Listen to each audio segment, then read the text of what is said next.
Ciudad Marina se empezó a inclinar a finales de un otoño especialmente agitado de cierto año. En septiembre, un tifón provocó olas de proporciones próximas a las de un tsunami que llegaron a la bahía donde se anclaba la ciudad, en una isla artificial. Esas grandes olas abrieron una brecha en uno de los mamparos de los tanques de lastre que se usaban para estabilizar Ciudad Marina, haciendo que su centro de gravedad oscilara en dirección sur-sudoeste, donde se encontraba la entrada a la bahía. Justo después de mediados de octubre, Ciudad Marina comenzó a escorarse poco a poco en dirección al Océano Pacífico. Pero el ángulo no debió de ser superior a 2 grados porque nadie se percató de ello en ese momento, ni tampoco provocó inconveniente alguno. Kowayoro Bunguró se enteró por primera vez de la inclinación cuando un viejo profesor universitario, Ronridani Nintei, se dirigió a él. Ambos estaban esperando un autobús que los llevara a la metrópoli cruzando el gran puente marino. Kowayoro, mire desde aquí la pared nordeste del bloque norte número 2, dijo el profesor. Se supone que debería estar vertical, pero no es así. Pruebe a alinear la perpendicular de la esquina con la de la pared de ese edificio de 36 pisos. ¿Cómo se llama? Ah, sí, el nada de eso. Allí, a lo lejos. ¿No se da cuenta? Verá que sus tejados están un poco torcidos. A diferencia de las mujeres de la ciudad, Kowayoro siempre era muy respetuoso con el profesor Ronridani Nintei y, quizá por eso, éste le solía dirigir la palabra. Nada más mirar en la dirección que le indicaba el grisáceo y larguirucho dedo del viejo profesor, vio que la parte superior del rascacielos que había al otro lado del mar, en efecto, a simple vista se inclinaba más o menos 1 centímetro hacia la derecha desde el 5.º piso de un edificio de apartamentos que había en el extremo norte de la ciudad. Pues sí, está un poco torcido, la verdad. El edificio nada de eso debe estar escorado hacia el nordeste. No, ¿qué va? El bloque norte número 2 está inclinado hacia el sudoeste. Mire desde aquí. Está paralelo con la perpendicular del bloque norte número 1. ¿No lo ve? Su conversación, que concluyó de forma algo estrepitosa en el sentido de que la totalidad de Ciudad Marina debía estar inclinada hacia el sudoeste, la oyó por casualidad Gochu Shinko, una oficinista de rasgos nobles y proporcionados que estaba esperando en la misma parada de autobús. Esa mañana llamó desde su oficina para informar de la conversación a la alcaldesa de Ciudad Marina, que no llevaba más de 1 año en su cargo. Se llamaba Yoneda Tomoe y tenía 58 años. Desde siempre se había llevado mal con el profesor Ronridani Nintei.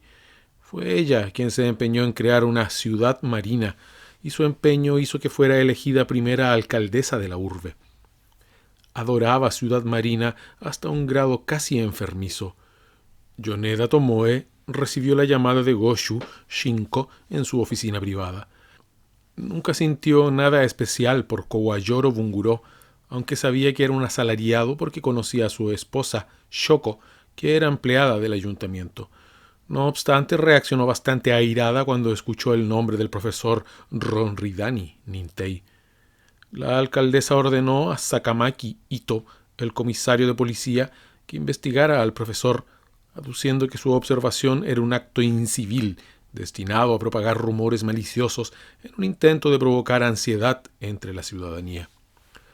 Ronridani Nintei recibió una llamada en el laboratorio de su universidad y contestó con compostura. «Otra orden de Kusoe», se dijo con una risita. Kusoe era el apodo de Yoneda Tomoe, ya que si su nombre, compuesto por 4 caracteres, se escribía de arriba a abajo, se transformaba en 2, Kuso y E. Le encantaba hacerla enfadar. Ciudad Marina editaba un boletín oficial como correspondía a cualquier gran urbe. A principios de abril, 6 ciudadanos prominentes, entre ellos la alcaldesa, se habían reunido en el salón de plenos para mantener una conversación durante la cual se produjo una encendida confrontación entre Yoneda Tomoe y el profesor Ronridani Nintei. A la pregunta de qué era lo que más necesitaba Ciudad Marina en esos momentos, la alcaldesa contestó: un metarrelato. Los otros 5 asistentes interpretaron la palabra a su manera y por eso expresaron su acuerdo. De hecho, Yoneda Tomoe estaba pensando en una génesis de Ciudad Marina, con la que su propio nombre pasara a la historia cual Juana de Arco. El profesor Ronridani Nintei, por otro lado, consideró que la idea de metarrelato era un concepto nuevo. Como término posmoderno, data de 1979, cuando Jean-François Lyotard lo utilizó en su libro La condición posmoderna. Aquí, metarrelato, como concepto contemporáneo, se usó por vez primera, por ejemplo, en el sentido de que había terminado el relato de la democracia. Pero luego la gente empezó a utilizar el término para indicar lo que quería expresar. Muy pocos interpretaron bien la palabra y la utilizaron en su sentido original, como hizo el profesor Ronridani Nintei.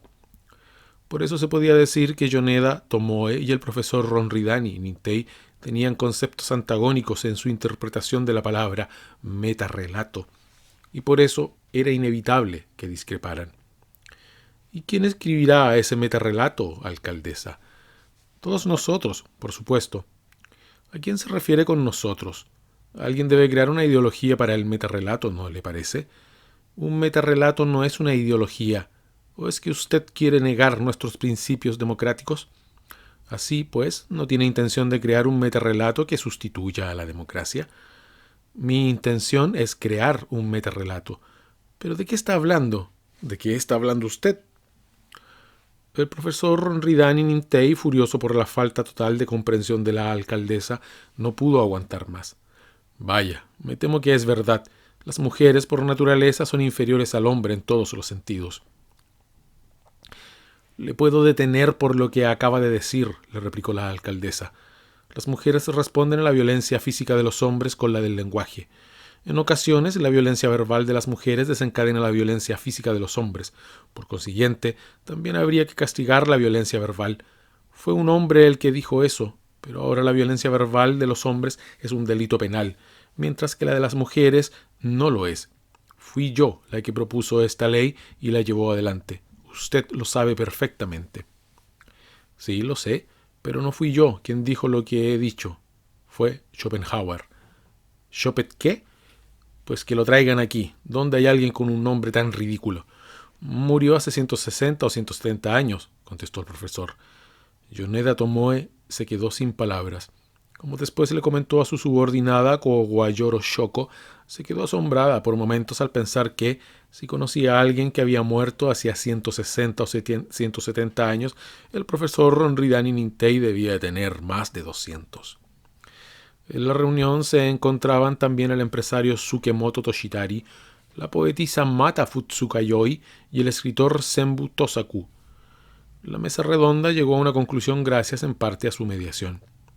Pero a partir de ese momento, Yoneda Tomoe se mantuvo cautelosa con respecto al profesor Ronridani Nintei. A esta discusión se sumaron una serie de incidentes de poca importancia entre los dos que serían motivo de risas si se enumeraran detalladamente.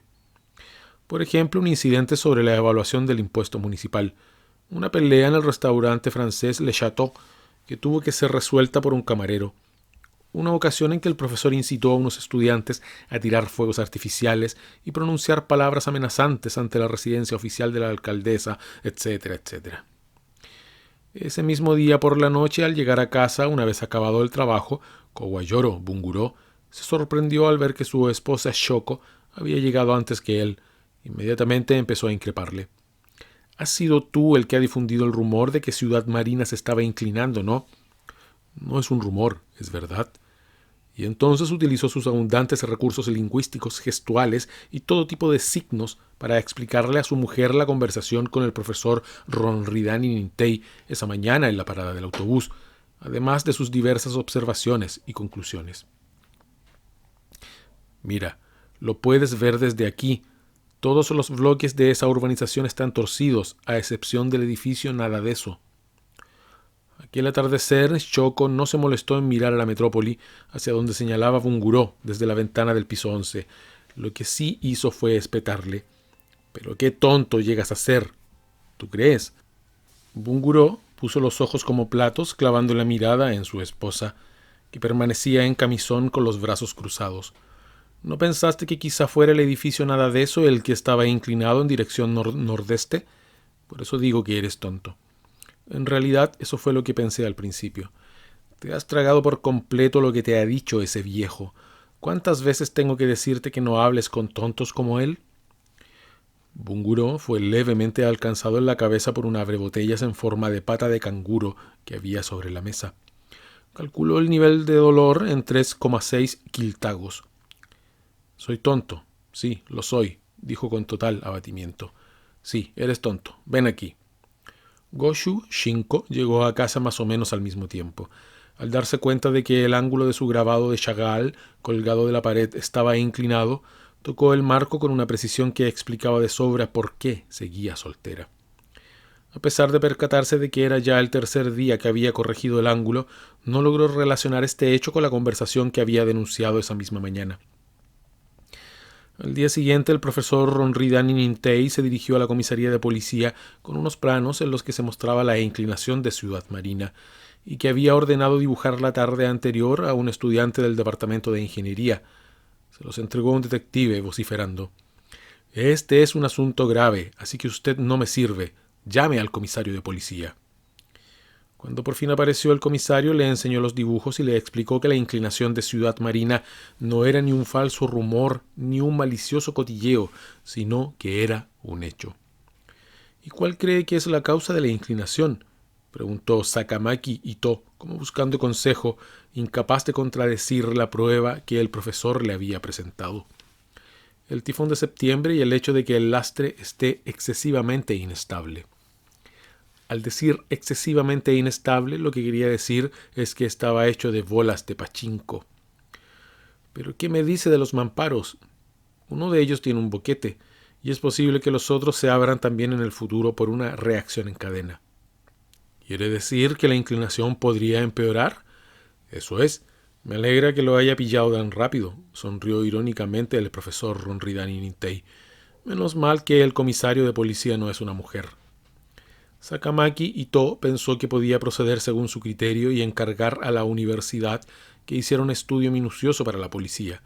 Posteriormente lo podría comunicar a la alcaldesa. No le cabía duda de que Yoneda Tomoe jamás confiaría en los dibujos y los demás datos que el profesor Ronridani Nintei le había llevado. Si informaba de ellos a la ligera, podría descargar su ira contra él. Esa noche, un terremoto de magnitud 4 despertó a Yoneda Tomoe cuando dormía en la habitación privada de su residencia oficial. Ella misma había proclamado a los cuatro vientos que Ciudad Marina nunca podría ser azotada por un sismo, ya que estaba situada en una isla artificial flotante. Sin embargo, últimamente había sabido que las violentas sacudidas del agua del mar también movían la isla hasta un grado perceptible. Yoneda no podía dormir. ¿Sería su imaginación o acaso había oído el ruido de millares de bolas de pachinko rodando hacia un momento con estridencia a lo largo de la base de los cimientos de la ciudad? Era un ruido que a Yoneda Tomoe le traía recuerdos repugnantes y, en cierta medida, lamentaba haber utilizado las bolas como lastre para una isla artificial. El ex marido de Yoneda Tomoe, empleado en una fábrica de papel, era un jugador compulsivo. De eso hacía 35 años. Se gastaba todo el sueldo mensual en el pachinko. Por si eso no fuera suficiente, también fue acumulando deudas. El hecho de perder una pequeña cantidad al día en el pachinko se convertía en una pérdida enorme al cabo de un año. Y aunque podía ganar un dinero extra una vez cada 3 días, se lo gastaba en alcohol y el dinero efectivo se esfumaba antes de llegar a casa. Sin dinero y con un hijo a quien criar, Yoneda Tomoe era incapaz de encontrar un empleo. Así que cuando él fue despedido por no acudir al trabajo y por pedir excesivos anticipos de su salario, ella aprovechó para divorciarse y, de vez en cuando, dedicaba toda su energía a una organización de mujeres en el escalafón más bajo de un partido político.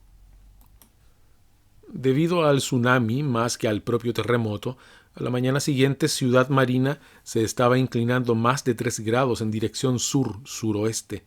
La poetisa Mata Futsukayoi se despertó ese día con una terrible jaqueca.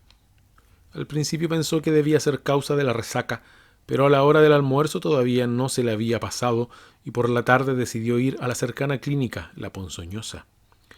En la sala de espera encontró a otras muchas mujeres quejándose de los mismos síntomas. Al conversar con ellas solo se enteró de que muchos de sus maridos tenían también jaquecas, que todos ellos sufrían de vértigo, etc. Sin embargo, lo que no le dijeron es que todas ellas habían dormido la noche anterior con la cabeza orientada al sur, que ninguna había dormido hacia el norte, cosa que en general se considera un mal augurio. El primero en confirmar la inclinación en la elevación de Ciudad Marina, que en esos momentos era de más de 3 grados, Ijihari Ganko, maestro de obras de la contratista Ijihari. Estaba a punto de edificar un kiosco en el Parque Marine Land a solicitud del Departamento de Parques. Al principio, cuando se puso a examinar el kiosco medio terminado con un nivel de burbuja y se dio cuenta de que el suelo se ladeaba 3 grados, le entró el pánico pensando que había metido la pata. Pero cuando situó el nivel en varios puntos dentro y fuera del parque para asegurarse, descubrió que cada punto que examinaba se inclinaba un poco más de 3 grados al sur-sudoeste. Acudió al ayuntamiento para informar de esto y allí le recibió Kowayoro Shoko. A ella no le gustaba su tono chapado a la antigua y chauvinista. Mientras le entregaba el informe se enzarzaron en una discusión y, cuando Ijihari Ganko empezó a alzar la voz, ella llamó al personal de seguridad para que lo detuvieran. Para colmo, ella decidió no pasarle el informe a Yoneda Tomoe, en parte porque tenía miedo de irritar a la alcaldesa, que, por algún motivo, estaba de mal humor desde la mañana, pero también porque tenía el presentimiento de que la inclinación de Ciudad Marina podía tener consecuencias desfavorables para ella. Ese día se produjeron algunos heridos en Ciudad Marina. Muchos de ellos lo fueron al caerse de escaleras, carreteras con pendientes o entradas de edificios inclinadas. Algunas mujeres y ancianos se encontraban en situación crítica tras haber sufrido golpes en la cabeza al caer. A varios niños que estaban jugando en un columpio orientado hacia el sur en un jardín de infancia se les rompieron los dientes y sufrieron otras heridas al chocar contra el suelo tras deslizarse a una velocidad anormalmente alta. Entre ellos, los que tenían heridas más graves fueron llevados a diferentes hospitales donde se les trató dando por supuesto que todo se debía a un descuido. En consecuencia, nadie fue capaz de plantearse por qué había un número tan alto de víctimas en toda la ciudad. Entretanto, ese mismo día, otros muchos que vivían en Ciudad Marina pero que trabajaban en la metrópoli, poco después de empezar la jornada laboral, empezaron a quejarse de dolores de cabeza, zumbidos en los oídos y vértigos causados por una anomalía en los 3 canales semicirculares del oído interno, y fueron a tratarse a las clínicas cercanas a sus respectivos lugares de trabajo. También Kowayoro Bunguro volvió a tener una jaqueca. Calculó el nivel de dolor en 5,2 kiltagos y se fue a una clínica cercana a su oficina durante la pausa para comer. En todos los casos, los síntomas desaparecían enseguida cuando las funciones del análisis locomotor en el espacio tridimensional volvían a la normalidad. Pero cuando llegaba la noche, todos los que sufrían ese trastorno regresaban a Ciudad Marina, que, al estar inclinada en un ángulo de más de 3 grados, volvía a causarles el trastorno en los 3 canales semicirculares. ¿Sabes qué? Es justo lo que yo creía. Toda la isla está inclinándose, se sintió obligado a anunciar esa noche Kowayoro Bunguro, sabiendo perfectamente cómo reaccionaría su esposa. Kowayoro Shoko miró a su marido con los ojos amarillos, como los de un leopardo. Otra vez vas a volver a lo mismo, ¿no? Bueno, ya sabes que si se difunde el rumor, todos te señalarán como culpable. Entonces me despedirán y tendremos que marcharnos de Ciudad Marina. ¿No te duele la cabeza? Oye, ¿tú conoces un instrumento que usa los constructores, el llamado nivel de burbuja? Mañana voy a ver si traigo uno a casa. Era la primera vez que Bunguro no permanecía en silencio por la mirada de su esposa. Trabajaba para una empresa que solo hacía instrumentos de medición, herramientas de construcción, instrumental médico, etc. Pertenecía a la división de desarrollo del laboratorio de la compañía. Choco se quedó un momento pensando en el altercado que había tenido a mediodía con Ijihari Ganko. La idea central de su pensamiento era la autoprotección y el autoascenso, como siempre. Si soy la primera en descubrir que Ciudad Marina se está inclinando e informo de ello a la alcaldesa, podría ser promocionada. Pero, ¿y si es todo una patraña? A decir verdad, el profesor Ronridani Nintei fue el primero en descubrirlo. No, y volvió a mirarlo fijamente. Cuando la inclinación sea algo innegable, yo seré la primera en descubrirlo y en informar de ello a la alcaldesa. Pero oficialmente, no como un rumor malicioso, ¿comprendes? Incapaz de entender la lógica de su esposa, Funguro cambió de tema. El bloque norte número 2 estaba un poco más inclinado al mirarlo esta mañana. En fin, voy a hacer que mi compañía fabrique montones de niveles de burbuja y que los distribuya al por mayor a las papelerías de toda la ciudad. Estoy seguro de que nos vamos a forrar cuando todo el mundo empiece a darse cuenta de la inclinación. Choco sonrió irónicamente. Eso es todo lo que se te ocurre, ¿verdad? Mira lo que pasó la última vez cuando se te ocurrió eso. ¿Cómo se llama? Eso tan disparatado. Fuiste el hazmerreír de todo el mundo. ¿Te refieres al dolorímetro? Pues no era disparatado en absoluto. El jefe se limitó a decir que sería difícil de materializar. Al llegar al aspecto técnico, a Bunguró no se le ocurrió nada más. Me imaginaba que lo podían necesitar en hospitales y demás. Por eso me inventé las unidades para expresar el grado de dolor. Verás, se dio una bofetada en la mejilla. Si me haces esto, el nivel de dolor es de 1 quiltago. Por supuesto, el umbral de dolor varía según las personas. Es como la temperatura media corporal. El dolorímetro calcula el grado de dolor basándose en el calor desprendido en el área afectada, la sensación de la región táctil del cerebro, el pulso, etc. Los primeros modelos serán muy primitivos, pero poco a poco irán siendo más precisos y entonces creo que todo el mundo se interesará por ellos y querrá comprarlos. Choco se quedó contemplando a Bunguró con la mirada perdida mientras éste seguía adelante con su discurso, si bien no escuchaba ni una palabra de lo que decía, pensando: ¿pero por qué me tuve que casar con un hombre como este? Es memo, vasto y desmañado, duro de mollera y tan lerdo que solo es capaz de tener una cosa en la cabeza. Aunque, bien pensado, quizás sea el marido ideal para mí. A la misma hora, aproximadamente, la pianista Hisu Teriko daba un recital en el Salón de Ciudad Marina, un local con un aforo de 200 personas. Poco después de iniciar las improvisaciones para piano de Bartók, su piano de cola se empezó a ladear en el escenario poco a poco, en dirección al auditorio. El primero en reparar en ello fue un joven técnico de iluminación cuyo trabajo consistía en enfocar la lente de Fresnel e iluminar a la artista. La propia Hisu Teriko no se dio cuenta del movimiento, ya que su asiento se desplazaba junto al piano.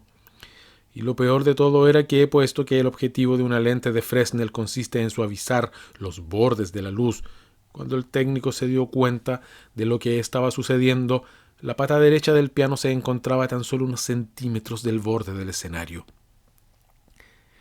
Mientras se preguntaba desesperadamente cómo informar a la artista, el piano se desplomó en el auditorio con un estruendo ensordecedor. Dio media vuelta con las 3 patas hacia arriba y luego describió otra media vuelta hasta romperse las patas y los pedales que saltaron por los aires. Los masillos y las teclas se desbarataron y las cuerdas salieron volando. Hisu Teriko quedó tumbada, dejando a la vista sus carnosos muslos blancos y su ropa interior de color amarillo. Se quedó boca abajo al pie del escenario. 3 mujeres que estaban en la primera fila fueron alcanzadas por la tapa del piano y aplastadas por ella. Sufrieron rotura de órganos, fracturas de cráneo y sus caras quedaron destrozadas y todas murieron instantáneamente. Otra mujer resultó decapitada por un cable partido del piano, mientras que otras 12 que estaban cerca sufrieron heridas de diversa consideración. El pánico cundió en el auditorio prácticamente lleno. Al fin y al cabo, Hisu Teriko tenía una escuela de música en Ciudad Marina y contaba con un gran número de discípulos. El auditorio se vio rodeado enseguida por coches patrulla y ambulancias y hasta la mañana siguiente no se logró controlar la situación. Al principio, las familias de las víctimas señalaron a la actuación excesivamente entusiasta de Hisu como la causa del accidente, pero pronto se descubrió que no había sido por eso, y es que los resultados del examen de la universidad ya habían llegado a manos de Sakamaki Ito, y se demostró de inmediato que el escenario estaba orientado hacia el suroeste con un ángulo de 3 grados, incluso antes de que Ijihari Ganko, que vivía cerca del auditorio y había oído el alboroto, pudiera correr con el nivel de burbuja en una mano, como diciendo: «Os lo dije». Yoneda Tomoe se enteró del incidente cuando Sakamaki Ito la telefoneó a las 7 de la mañana siguiente. Inmediatamente se planteó poner de patitas en la calle tanto a Sakamaki Ito como a Kowayoro Shoko. A él por ocultar su informe sobre la conversación que mantuvo con el profesor Ronridani Nintei, y a ella por despedir a Ijihari Ganko. pero al pensarlo mejor se dio cuenta de que el incidente se había debido a su malévola venganza contra las bolas de pachinko. Así pues convirtió una parte de su ira en remordimiento de conciencia y otra en odio hacia su exmarido. De la misma forma que había consolidado su posición dentro del partido, también el movimiento contrario al pachinko, promovido por Yoneda Tomoe, había cobrado fuerza hasta que por fin, tras 20 años de lucha, el proyecto de ley sobre prohibición de salones de pachinko fue aprobado por la Asamblea Nacional. Aunque ese no fue su único logro. De haber sido así, se hubiera descartado como un absurdo proyecto de ley propuesto por una tipeja que odia el pachinko. No. Para entonces el concepto de ciudad marina como paraíso feminista había empezado a tomar forma a través más o menos de la decisión resuelta de Yoneda Tomoe. Como consecuencia de la nueva ley se cerraron cerca de 10.102 salones de pachinko en todo el país y se destruyeron 2.926.461 consolas. Como estas cifras se tomaron de un estudio realizado por comisarías de policía y administraciones tributarias en 1993, puede que no fueran exactas. Pero, puesto que se habían usado 4.000 bolas de pachinko para cada consola, supondría la astronómica cantidad de 11.705.844.000 bolas. El siguiente problema era cómo eliminarlas. Yoneda Tomoe, que había asumido la responsabilidad por este logro, tuvo la idea de usarlas como lastre para su ciudad marina. El Ministerio de Construcción no había aprobado el plan, aduciendo que las bolas de pachinko serían demasiado inestables para este objetivo. Sin embargo, Yoneda Tomoe, que entonces era la mujer que lideraba el partido, ya contaba con un buen número de simpatizantes. Un miembro de su peculiar grupo de expertos, en parte por un deseo inconsciente de hacerle la pelota, propuso que los mamparos se construyeran en forma de tablero de ajedrez para contener los tanques de lastre. Yoneda Tomoe quedó encantada con esta propuesta e insistió en ella hasta el final. Así fue como comenzaron los trabajos para construir los cimientos de Ciudad Marina. Bueno, cimientos puede que no fuera la palabra, puesto que la ciudad estaba flotando en el mar. El caso es que se empezaron a instalar los tanques de lastre, que serían el equivalente a los cimientos. En este punto hubo cierta corrupción, un caso de soborno que también salpicó a Kowayoro Shoko. La empresa constructora había falsificado los detalles de los mamparos para aumentar la cantidad de soborno y había empleado unos mamparos con las paredes ligeramente más delgadas, que ofrecían menor resistencia que las que se estipulaban en las especificaciones o los planos.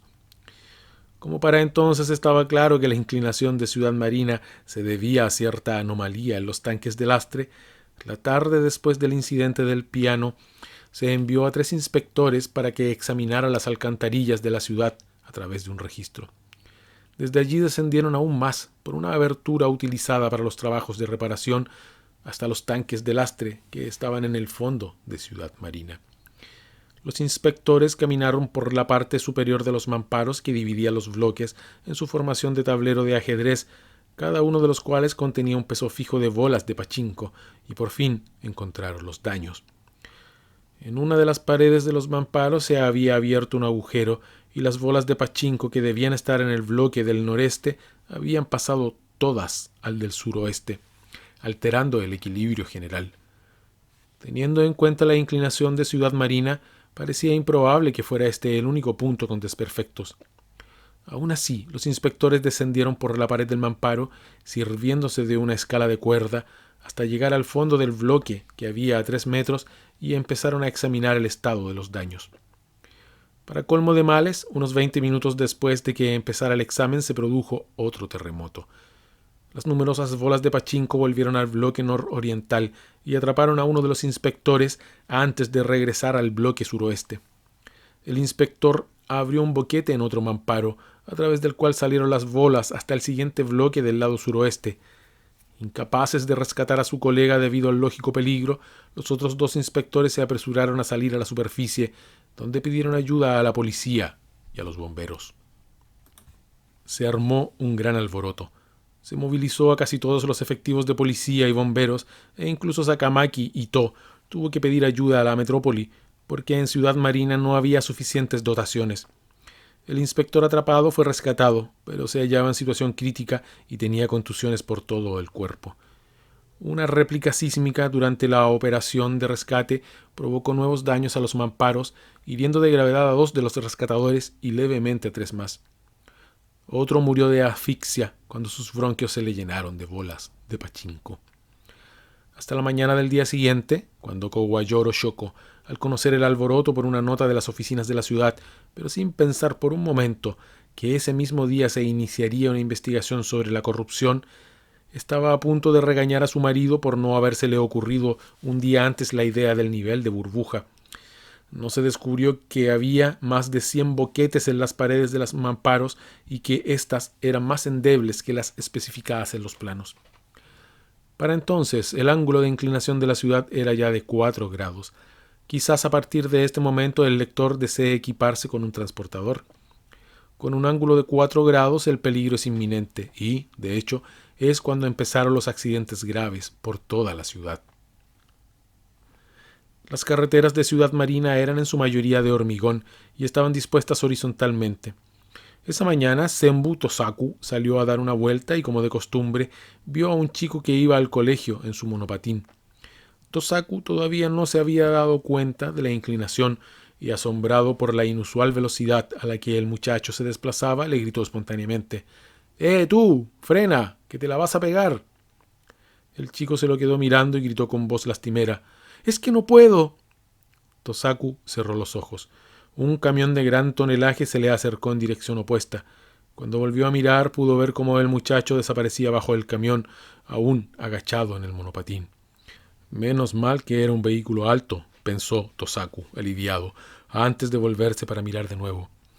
El chico, que había aparecido de debajo del camión y se deslizaba en la distancia en su monopatín, estaba sin cabeza. Alguna parte que sobresalía de la carrocería del camión lo había decapitado limpiamente. Las sirenas de los coches de policía y las ambulancias sonaban desde primeras horas de la mañana y lo seguían haciendo bien entrada la noche, y la mayor parte de personas en Ciudad Marina ya se habían dado cuenta para entonces de que algo estaba sucediendo. A pesar de eso, la alcaldesa Yoneda Tomoe ordenó que no se anunciara la verdadera situación hasta que terminara una reunión de urgencia que se estaba desarrollando desde primeras horas de la mañana. En consecuencia, la vida siguió su curso en diversas partes de la ciudad y esto provocó numerosos accidentes. El supermercado que tenía Tsukemoto Toshitari se abrió a las 10. Los clientes, que se habían visto atraídos por los anuncios en los periódicos, corrieron por las escaleras mecánicas para llegar a los mostradores de las rebajas. Las escaleras mecánicas quedaban al sur, en un principio inclinadas con un ángulo de 30 grados, se habían escorado para entonces a 34, mientras que los propios escalones estaban inclinados 4 grados. Una mujer obesa de mediana edad que encabezaba la multitud iba a bajarse en el primer piso cuando resbaló en un resalte acanalado y se cayó de espaldas. Esto provocó una gran avalancha, ya que las 2 personas de cada escalón que había detrás de ella se cayeron de espalda por el efecto dominó. Chillando como aves exóticas, decenas de mujeres se amontonaron en grupos en varios puntos de las escaleras mecánicas que siguieron su recorrido hacia arriba. Al hacerlo, las mujeres que estaban en lo alto de cada montón fueron lanzadas a través del pasamanos, precipitándose hasta la planta baja. Algunas fueron a parar a los cristales de los escaparates. El personal de la tienda intentó detener las escaleras mecánicas, pero la inercia provocó otro colapso entre los montones de clientas, muchas de las cuales sufrieron importantes heridas en la planta baja. Fue un desastre. Mientras continuaba la reunión de emergencia, fueron llegando numerosos informes de accidentes. Además de la catástrofe de las escaleras, se produjeron 2 incidentes en los cuales varias sillas de ruedas incontroladas fueron rodando por la rampa que había delante de un hospital, hasta ser alcanzadas por los coches que circulaban por la carretera. También hubo 9 percances en los que la gente chocó entre sí tras resbalar y caer por unas escaleras, provocándose contusiones, fracturas, mordeduras de lengua y otras heridas. Algunas personas se ahogaron y otras desaparecieron cuando 6 pescadores, incluidos niños y ancianos, se precipitaron al mar desde un lugar en el paseo marítimo destinado a la pesca, y así sucesivamente. La reunión se prolongó hasta últimas horas de la tarde. En un momento dado, Yoneda Tomoe, dada la gran insistencia de Sakamaki Ito, emitió una orden a regañadientes que prohibía el uso de las escaleras mecánicas. Sin embargo, aplazó por la fuerza las medidas para evitar otro tipo de accidentes, aduciendo que era demasiado prematuro darlas a conocer. La reunión terminó con las siguientes resoluciones. Tarde o temprano, todos los residentes de Ciudad Marina se darán cuenta de la inclinación. Por tanto, no se tomará ninguna medida concreta para informar sobre ella. Con respecto a los accidentes causados por esa inclinación, solo se tomarán medidas en casos graves. En los demás se ignorarán por su insignificancia. Hasta que se reparen los daños en el fondo de Ciudad Marina, los empleados de la ciudad no admitirán oficialmente la existencia de la inclinación, ni de palabra ni de hecho. No se permitirá a los empleados de Ciudad Marina trasladarse a su lugar de origen, ni ser evacuados fuera de la ciudad. La empleada de la ciudad, Kowayoro Shoko, que actualmente está siendo investigada por la policía por cargos de corrupción, será liberada de inmediato, dado que se necesitan sus servicios para responder a esta emergencia. Al final de la reunión, Sakamaki Ito, el único varón que asistió, estaba enfurecidísimo y anunció su dimisión. Ese mismo día, Kowayoro Bunguro se dio una vuelta por las papelerías y ferreterías industriales de la ciudad para tomar nota de sus numerosos pedidos de niveles de burbuja, transportadores, escuadras en T y otros instrumentos diversos, y luego regresó a la oficina para pedirlos al almacén de su empresa. Una semana después ya se habían agotado las existencias. Para cuando los residentes de la ciudad se dieron cuenta de la inclinación y se desvivían por comprar esos artículos necesarios para estabilizar los muebles, como consecuencia de lo cual pronto se agotaron, la inclinación ya se había agudizado tanto que esos instrumentos de medición eran completamente inútiles. Aunque no se produjeran terremotos ni maremotos, el peso de las bolas de pachinko que se inclinaban hacia el suroeste era suficiente para provocar una reacción en cadena de aberturas en las paredes de los mamparos. Incluso intentar repararlas era una tarea sumamente peligrosa. Puesto que los contratistas no querían aceptar este trabajo, la destrucción progresiva de los tanques de lastre continuó agravándose. El ángulo de inclinación aumentó a 11 grados. Hubo una serie de incidentes relacionados con el vuelco de vehículos y el número de coches que llegaba desde la metrópoli fue disminuyendo. Sin embargo, la alcaldesa, Yoneda Tomoe, no tomó ninguna medida para hacer frente a estos accidentes de tráfico. Según ella, era algo perfectamente normal que hubiera carreteras en pendiente. Fue la puntillosa Gochu Shinko quien más se enfadó al notar la inclinación de su casa, lo que la sumió en un estado de crisis nerviosa.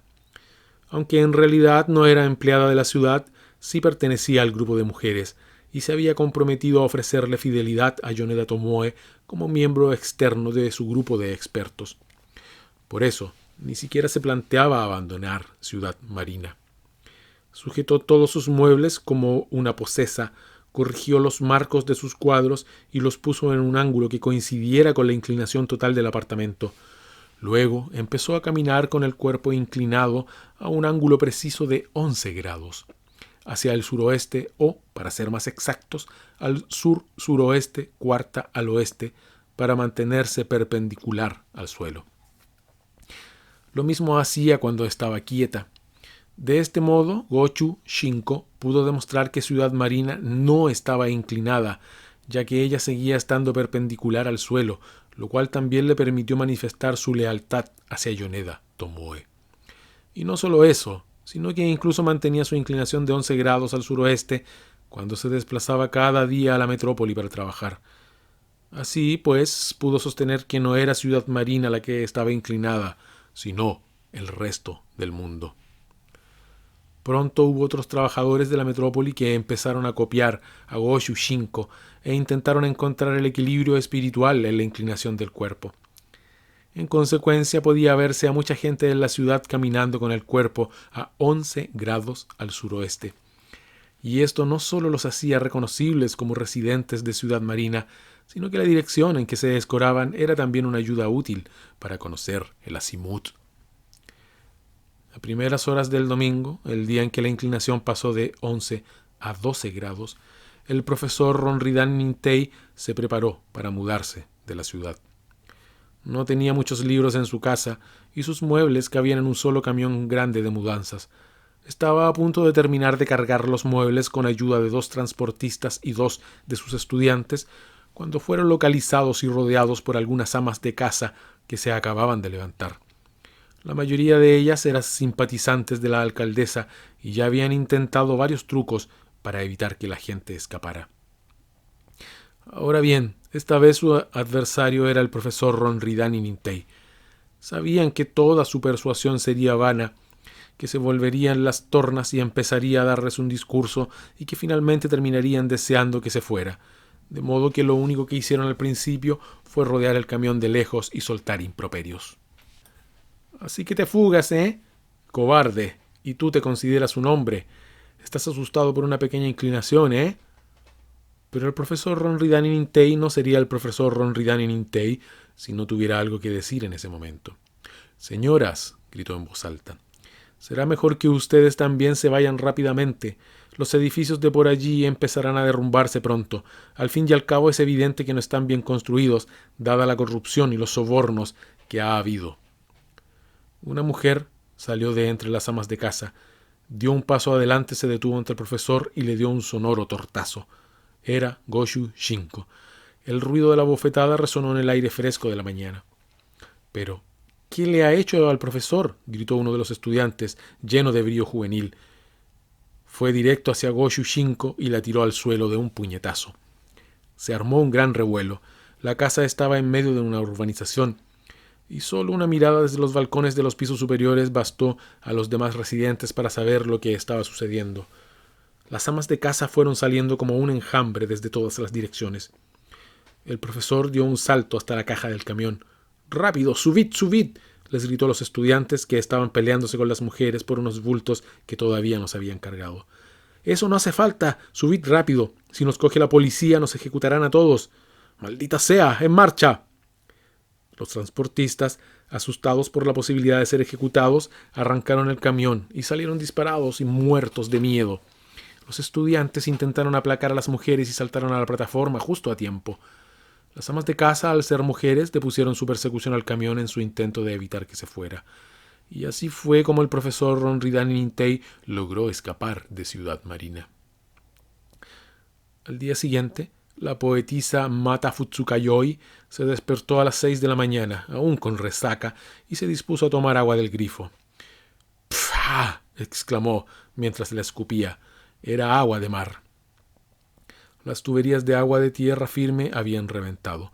Habían sido diseñadas con suficiente tolerancia al movimiento, teniendo en cuenta que Ciudad Marina se había construido en una isla artificial, pero para entonces estaban aplastadas en el lecho marino, así que se suspendió el suministro de agua. Lo mismo sucedió con el gas, en vista del lógico peligro que suponía. Ese día la alcaldesa Yoneda Tomoe pidió a la Oficina Municipal de Abastecimiento de Aguas que le suministrara una serie de camiones cisterna. Entretanto, los clientes luchaban a brazo partido para comprar agua mineral en los supermercados y gas propano. Decenas de amas de casa resultaron gravemente heridas. Kowayoro Shoko, que había sido nombrada comisaria de policía en sustitución de Sakamaki Ito, de repente empezó a tener una actitud más amistosa hacia su marido, Bunguró. En parte se debía a que lo veía con otros ojos al haber sido ascendido a jefe de ventas, pero también porque se había visto obligada a mostrar mayor lealtad hacia Yoneda Tomoe, Belis Nolis, a la vista de las tremendas deudas que tenía contraídas. Estaría en un gran aprieto si Bunguró decía que quería irse. Ese día, como era de esperar, la Dirección General de Tráfico anunció que el servicio de autobuses entre la metrópoli y la ciudad se vería interrumpido a partir del día siguiente. Shoko tendría que comprarle a Bunguró el coche que siempre había deseado. Debido al corte de agua y a la interrupción del servicio de autobuses, cada vez había más ciudadanos que intentaban escapar a tierra firme, por lo que se produjeron muchas peleas con la gente que intentaba detenerlos. El escritor Senbu Tosaku se dio cuenta de que no había forma de llevarse todos sus efectos personales, así que simplemente se subió al último autobús hacia la metrópoli con lo opuesto. El propietario del supermercado, Tsukemoto Toshitari, y su joven esposa estaban a punto de escabullirse en coche, llevándose consigo solo sus obras de arte y otras pertenencias de valor, cuando fueron descubiertos por las amas de casa del vecindario, que inmediatamente destrozaron el coche y las obras de arte que había en él. Por si acaso también desnudaron a la pareja, dejándoles huir medio desnudos por el gran puente marino. Los niños y los estudiantes que asistían a escuelas e institutos de la metrópoli fueron poniéndose a salvo a través del puente, algunos con sus padres y otros sin ellos, ya que estos insistían en quedarse, y había también quienes lograban escapar después de mantener violentas disputas con sus madres. Al menos las amas de casa no impidieron su fuga. También hicieron la vista gorda con los padres que se fueron con sus hijos tras una serie de accidentes en los que habían muerto niños al caerse de las escaleras o los balcones inclinados de sus viviendas, o a que habían volcado en carreteras y sufrido graves daños. Pero los hombres que intentaban mudarse a la metrópoli aduciendo que era más cómodo para ir a su trabajo fueron detenidos y obligados a trasladarse al trabajo en coche desde Ciudad Marina. Kowayoro Bonguro lo hacía cada día, llevando consigo a otras 5 personas. A menudo los maridos que trabajaban en la metrópoli no volvían a casa por la noche, dejando a sus esposas abandonadas. De esta manera quedaban expuestas a la vergüenza y eran denigradas por sus vecinos. El gobierno de la nación emitió una orden a todos los residentes de Ciudad Marina para que abandonaran la isla. Furiosa, Yoneda Tomoe declaró su intención de desobedecerla. Para ella era una injerencia tiránica en los asuntos de una autoridad local y una grave amenaza contra el feminismo. No obedeceré esa orden. Ciudad Marina no está inclinándose. La inclinación se fue acentuando cada día que pasaba. El miércoles estaba a 18 grados, el jueves a 20. Pronto se cortó la energía eléctrica y las líneas telefónicas dejaron de funcionar, a excepción de las comunicaciones inalámbricas. El jueves por la noche el gran puente marino se desplomó en el mar con un gran estruendo. Eso hizo que se interrumpiera la circulación rodada. La predicción del profesor Ronridani Nintei de que los edificios se empezarían a derrumbar fue inexacta. El único edificio que se cayó fue el ayuntamiento, que estaba construido de ladrillos. La mayor parte de edificios de hormigón reforzado con acero tenía secciones verticales metálicas soldadas a la base de acero de la ciudad, que sustituían a los cimientos normales con pilotes. Pero ahora esos edificios empezaban a alaviarse. Como cabía esperar, los ascensores dejaron de funcionar. Las puertas no se abrían una vez cerradas, ni tampoco se cerraban una vez abiertas. Por miedo a quedar atrapados dentro de sus hogares, todos los residentes empezaron a dejar las puertas abiertas. Aún así, los edificios permanecieron más o menos intactos, pero el cambio producido en su centro de gravedad no hacía más que acelerar la inclinación en Ciudad Marina. El viernes el ángulo llegó a 23 grados. A un ángulo tan agudo ni siquiera se podía caminar sobre las aceras que originalmente eran llanas. Bueno, caminar no era la palabra más adecuada. La gente resbalaba y se caía cuando se arrastraba por las carreteras. También había de tenerse cuidado con los objetos que caían desde arriba. Juguetes y zapatos de niños, utensilios de cocina y objetos varios del hogar caían de los balcones, pero es que a veces había hasta perros, personas o pianos que se quedaban aplastados al precipitarse al suelo en picado a través de barandillas de hierro, cosa que no era para tomársela a risa. En poco tiempo fue normal ver a amas de casa que salían a comprar a algún sitio y que volvían con heridas sangrantes y con la ropa hecha jirones. Varios edificios situados a lo largo de la costa en el extremo suroriental de Ciudad Marina, incluido un parque infantil, la clínica La Ponzoñosa y un salón de belleza canina, se quedaron sumergidos. Una carretera cercana que discurría de norte a sur se escoró en diagonal hacia el mar. A veces, los coches o las personas se deslizaban de lado por la curvatura de la carretera y desaparecían sin más bajo las aguas.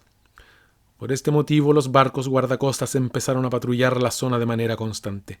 Además de salvar a la gente que se deslizaba por las carreteras, también tenían la loable tarea de rescatar y llevar a tierra firme a los desesperados habitantes de Ciudad Marina que intentaban escapar por la noche en secreto.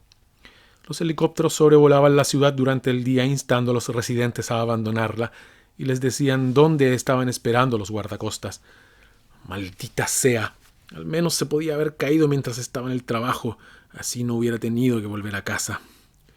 Shoko arrastró hasta la cama a Kowayoro Bunguró, que todavía murmuraba estas palabras mientras contemplaba por la ventana de su apartamento, que en ese momento tenía una inclinación de 26 grados, el estrecho en el que se había desplomado el puente marino.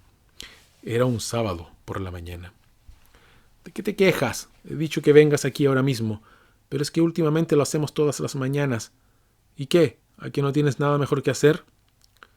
La vivienda de los Kowayoro se encontraba situada en el extremo nororiental del edificio, al fondo de una galería en el piso 11.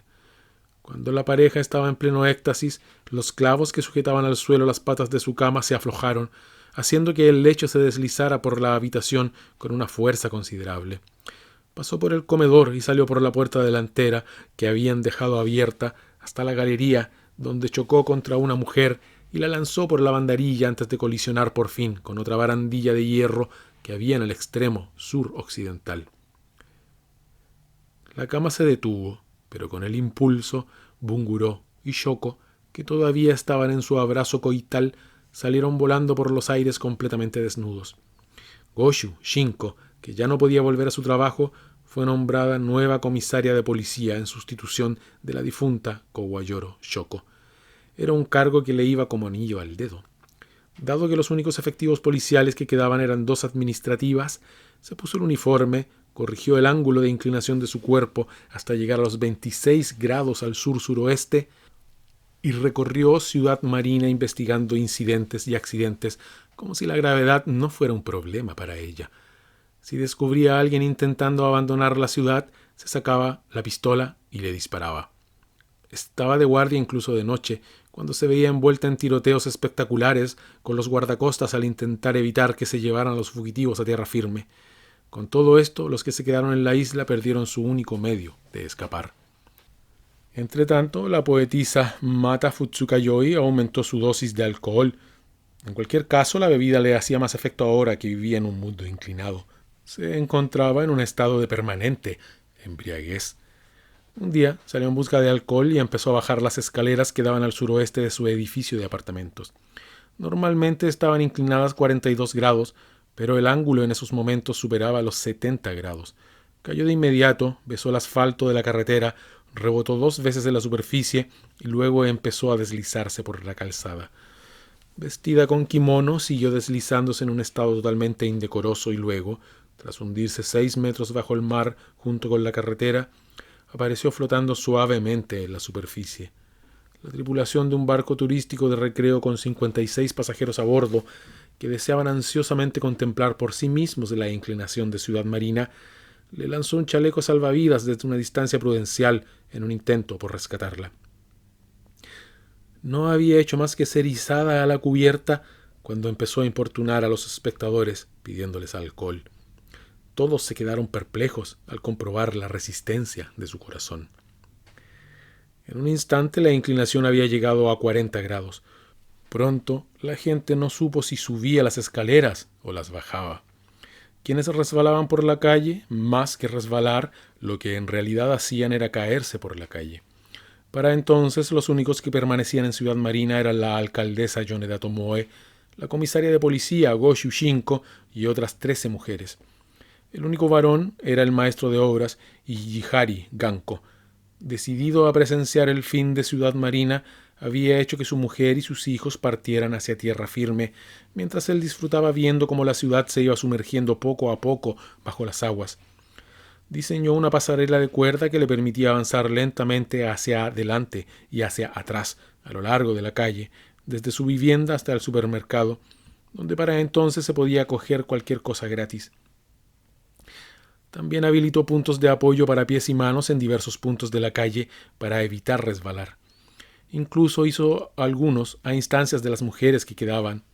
Pero aún así, él mismo solía resbalar en alguna ocasión, y una vez se deslizó varias decenas de metros. Siempre tenía la precaución de mantener fija la cuerda alrededor de su cuerpo, de tal forma que en caso de caer al mar, confiaba en su habilidad natatoria. Algunas de las mujeres más intrépidas que se quedaron no tenían la más mínima necesidad de contar con Ijihari Ganko, ya que se las ingeniaron para crear sus propios medios de locomoción. Una de ellas llegó a encontrar la manera de moverse entre edificios con cuerdas, pero estas medidas no estaban al alcance de Yoneda Tomoe debido a su obesidad. Por fin, ésta tomó una decisión y ordenó a Go Shushinko que la llevara hasta el edificio de apartamentos que había en el extremo norte de Ciudad Marina. Entonces estaba ya claro que una vez que la inclinación llegara a los 45 grados, sería cuestión de tiempo que la ciudad volcara por completo. Siguiendo órdenes de Yoneda Tomoe, Go Shushinko encadenó el cuerpo de la alcaldesa a un depósito de agua que había en la azotea del edificio. En realidad, el gobierno no esperaba que Ciudad Marina se inclinara tanto y se mostró más bien optimista.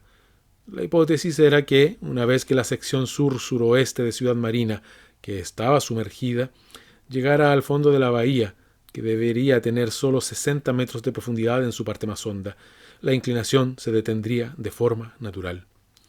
No obstante, cuando el ángulo se aproximó a los 45 grados, existía una posibilidad real de que toda la isla volcara por completo. Nadie comprendía por qué el fondo de la bahía se había hecho tan hondo. Ni siquiera el propio autor lo sabía. Algunos especulaban con que los cimientos se habían hundido en la capa de lodo que había en el fondo y que estaban aplastándola, pero la capa de lodo no podía seguir a una profundidad de varios kilómetros y, por consiguiente, se decidió que se desconocía el motivo. Así pues, el debate se centró en las medidas urgentes para evitar que la ciudad se diera la vuelta completamente. Por fin llegó el día en que se predijo que Ciudad Marina volcaría por completo. Un equipo de las fuerzas de autodefensa, a bordo de un helicóptero con capacidad para 26 personas, se dirigió en busca de los últimos supervivientes. Uno de sus ocupantes era Sakamaki Ito, que se había ofrecido como voluntario para convencer a los residentes que quedaban. El helicóptero descendió en medio de una urbanización y se mantuvo suspendido a 2 metros de altura, más o menos inclinado y paralelo al suelo. Empezó la operación de rescate. Al darse cuenta de que si se quedaban en la isla estaban abocadas a una muerte segura, las 13 amas de casa respondieron a la persuasión y salieron una tras otra. Ijihari Ganko siguió su ejemplo. Era casi mediodía. Tras superar los 45 grados, el ángulo de inclinación empezó a variar rápidamente a 90 grados. Los edificios empezaron a chirriar y rechinar al unísono y los objetos comenzaron a caer al azar sobre el helicóptero desde los edificios del noroeste. El helicóptero rescató con éxito a las 13 mujeres y a Ijihari Ganko junto a 2 perros y 5 gatos, y estaba a punto de iniciar el ascenso cuando Go Shushinko, con el cuerpo inclinado a 72,8 grados hacia el sur-suroeste, cuarta al oeste, salió corriendo de un edificio de apartamentos que había en el noroeste, acercándose mientras dirigía su pistola hacia el rotor del helicóptero. Sakamaki Ito juzgó que ya no era humana, sino un espectro, y por eso le disparó un tiro que le provocó la muerte. El helicóptero se alejó y puso rumbo a la azotea del edificio de apartamentos que había en el extremo nororiental de la ciudad. La intención era persuadir a Yoneda Tomoe, que todavía estaba encadenada al armazón de hierro del depósito de agua, para que se entregara. Sakamaki Ito la llamó a gritos. «Si se acerca dispararé», le contestó la alcaldesa empuñando una pistola que al parecer le había dado Go Shushinko. «No dejaré que ninguno de ustedes se entrometa». «Alcaldesa, si se queda aquí morirá». Sakamaki Ito intentó explicarse de la mejor manera posible. «Por favor, venga con nosotros. Ciudad Marina siempre podrá reconstruirse». «Ah, sí», gritó Yoneda Tomoe. Miraba desde lo que era prácticamente la cumbre de Ciudad Marina y que en ese momento sobresalía verticalmente desde el mar por un costado. «Todos ustedes se limitarán a reírse a base de bien y a decir, ya te lo advertimos, por supuesto que no será reconstruida. El ángulo ya es de 90 grados, alcaldesa. En unos segundos se hundirá boca abajo en el mar. No va a ser nada agradable». «¡Cállese!», dijo, lanzando un disparo al helicóptero. ¡Buu! Había empezado el desplome. Con un estruendo ensordecedor, la mitad norte de Ciudad Marina se precipitó hacia el mar. «¡No voy a morir!», gritó Yoneda Tomoe mientras se zambullía de cabeza en el mar. «Aunque me hunda por este lado, saldré flotando por el otro. Yo y Ciudad Marina, os lo demostraré». «No es una noria», gritó Sakamaki Ito desde el helicóptero, que seguía persiguiéndola. «Todavía se puede salvar si se agarra la cuerda. Suelte el arma, no desperdicie su vida». «¿Quién dice que voy a morir?» «Imbéciles, no voy a morir. Claro que no. Voy a flotar». Boca abajo, Yoneda Tomoe desapareció bajo las aguas. Al mismo tiempo, la ciudad volcó por completo, soltando una enorme columna de espuma de varias decenas de metros de altura. Ciudad Marina flotó boca abajo en la bahía como un pastel gigante de chocolate con su base de color orín a la vista. Tras alcanzar un ángulo de más de 180 grados, la ciudad no completó un giro de 360 grados, ni tampoco volvió a emerger. Y de la alcaldesa Yoneda Tomoe nada más se supo.